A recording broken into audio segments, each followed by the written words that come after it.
କେବେ ହେଲେ ନିଜ ବିଷୟରେ ଅନ୍ୟମାନଙ୍କୁ କୁହ ନାହିଁ। କାହିଁକି ନା ଯେଉଁ ଲୋକ ଆପଣଙ୍କୁ ପସନ୍ଦ କରୁଛି ତାକୁ ବୁଝେଇବା ଦରକାର ନାହିଁ। କିନ୍ତୁ ଯେଉଁ ଲୋକ ପସନ୍ଦ କରେନି ସେ କେବେ ବି ଆପଣଙ୍କ କଥାରେ ବିଶ୍ୱାସ କରିବନି। ଜୀବନର କୌଣସି ସମୟରେ ମଧ୍ୟ ପଶ୍ଚାତାପ କରନ୍ତୁ ନାହିଁ। କାରଣ ଭଲ ସମୟ ଖୁସି ଦିଏ, ଖରାପ ସମୟ ଅଭିଜ୍ଞତା ଦିଏ, ଅତି ଖରାପ ସମୟ ଶିକ୍ଷା ଦିଏ ଏବଂ ସର୍ବୋତ୍ତମ ସମୟ ସ୍ମୃତି ଦିଏ। ଚିତା ଆଉ ଚିନ୍ତା ଭିତରେ କେବଳ ଏତିକି ଫରକ, ଚିତା ଗୋଟିଏ ନିର୍ଜୀବକୁ ଜାଳି ପୋଡ଼ି ପାଉଁଶ କରି ଦେଇଥାଏ ଆଉ ଚିନ୍ତା ଗୋଟିଏ ଜୀବିତକୁ ଜାଳି ପୋଡ଼ି ପାଉଁଶ କରି ଦେଇଥାଏ। ସେଥିପାଇଁ ଜୀବନରେ ଚିନ୍ତା କରିବା ଉଚିତ ନୁହେଁ, ନହେଲେ ଜୀବନ ପାଉଁଶ ହୋଇଯିବ। ଈଶ୍ୱରଙ୍କ ଅନ୍ୟ ଏକ ଚଳନ୍ତି ପ୍ରତିମୂର୍ତ୍ତି ନିଜ ପିତାମାତା ହୋଇଥାନ୍ତି। ଯେଉଁ ଘରେ ପିତାମାତା ହସୁଥାନ୍ତି ସେହି ଘରେ ସ୍ୱୟଂ ଈଶ୍ୱର ବସିଥାନ୍ତି।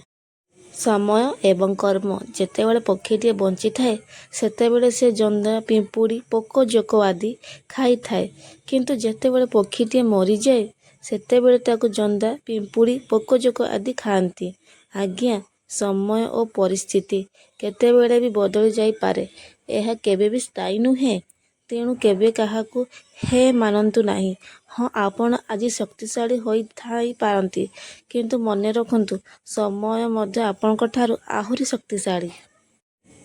ଆମେ ଟିକେ ଟିକେ ଦୁଃଖରେ ଭାଙ୍ଗି ପଡ଼ୁ, କିନ୍ତୁ ଏହା ଭୁଲିଯାଉ ଯେ ସ୍ୱୟଂ ଭଗବାନଙ୍କୁ ମଧ୍ୟ ବନବାସ ଦୁଃଖ ସହିବାକୁ ପଡ଼ିଥିଲା।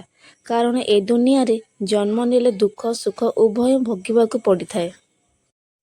ମୋ ପଛରେ ଯେଉଁମାନେ ମୋର ନିନ୍ଦା କରନ୍ତି ସେହିମାନେ ପୁଣି ମୋ ସାମ୍ନାକୁ ଆସି ପ୍ରଶଂସା କରନ୍ତି। ସେଇଟା ବଡ଼ କଥା ନୁହେଁ।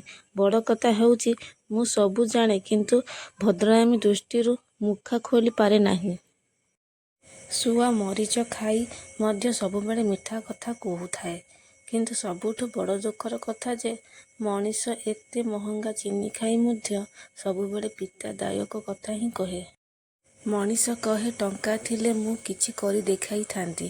ଟଙ୍କା କହେ ତୁ ପ୍ରଥମେ କିଛି କରି ଦେଖା, ତାପରେ ମୁଁ ଆସିଯିବି। ଏହି ଦୁନିଆର ସବୁଠୁ ଦାମୀ ଜିନିଷ ହେଉଛି ବିଶ୍ୱାସ।